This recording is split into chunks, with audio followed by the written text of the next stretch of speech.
Me on the news to discuss further on U.S. seeking UN's approval for Gaza security force is Saul Sadka, who is an author and a security analyst based in Tel Aviv.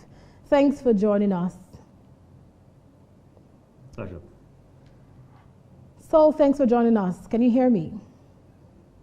Absolutely. Fantastic. How would you assess the appropriateness of the proposed mandate's duration for the proposed United Nations Security Council authorized force in the Gaza Strip? I don't think much can be done in 2 years. I am assuming this is just a trial, a temporary arrangement, and everyone understands that it will take far longer than 2 years to stabilize and rebuild the Gaza Strip. 2 decades would seem to be an optimistic time frame. Just clearing the rubble alone looks to be a 15 to 20-year task, although perhaps rebuilding could start in certain parts. But it's a very, very short time frame, and it's very interesting to see what will be happening. I personally am very curious.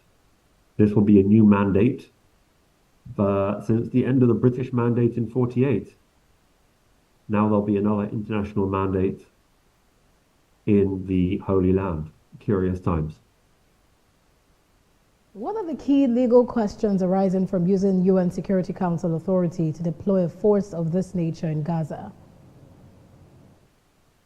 Well, if the UN Security Council approves it, that will give it the full status of the UN in Bremerton.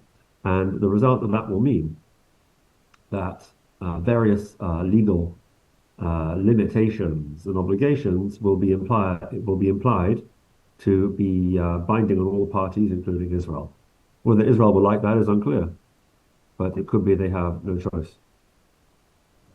From a security analysis standpoint, what risks are associated with deploying such a force in Gaza?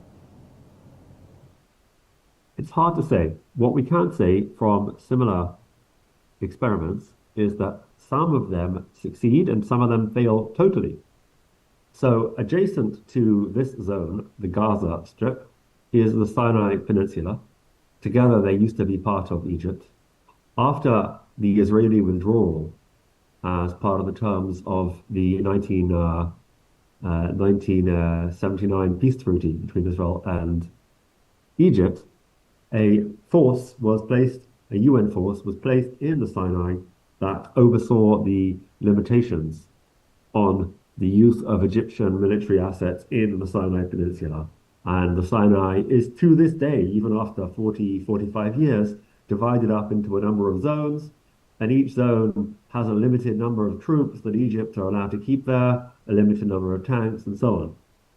And that has worked pretty well. The peace between Egypt and Israel has held. Though in truth, the reason it has held, it might not be to do with the force that is there. That force itself was unable in any way to restrain the jihadis in the Sinai.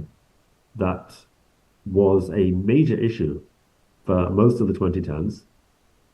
They were able to do nothing. The Egyptian military eventually put them down after long battles.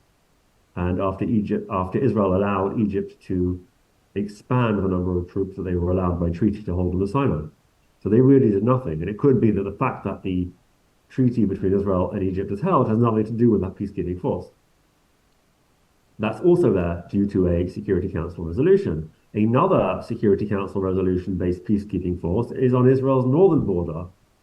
And without question, while you can ask questions about the one on the Egyptian border, there's no question that the peacekeeping force of the United Nations in South Lebanon has been a complete failure under the noses of the UN overseers.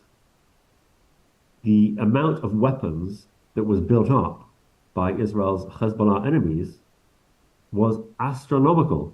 In fact, the predictions were that there were enough weapons to kill tens of thousands of Israelis, and only the very brilliant strategy pursued by the Israeli military in the early part of the Gaza war in 2013-14 to attrit them faster than they could rearm, and then, once they were reasonably worn down, bring along the pager attack and then completely clobber them and eliminate almost their entire leadership via vast intelligence superiority, is what brought that to an end. The UN did nothing. On the contrary, the UN was being used as cover for Hezbollah.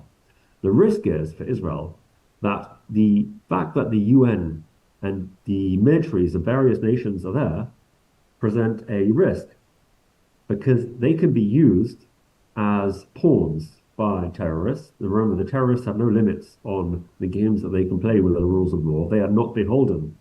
They do not respect the laws of war. In fact, they actually weaponize the laws of war against the people that they are fighting. Foreign troops on the Israeli border, even if they are there as a peacekeeping force, present a complication in the case that Hamas refuses to disarm. It's hard to understand how that will be overcome. We'll see. We'll see. Time will tell. So far, there's not much hope. Thank you so much. That's the much we can take because of time. That's the much we can take because of time. Thank you so much, Saul Sadka, for your insight. I have been speaking with Saul Sadka, who is an author and security analyst based in Tel Aviv.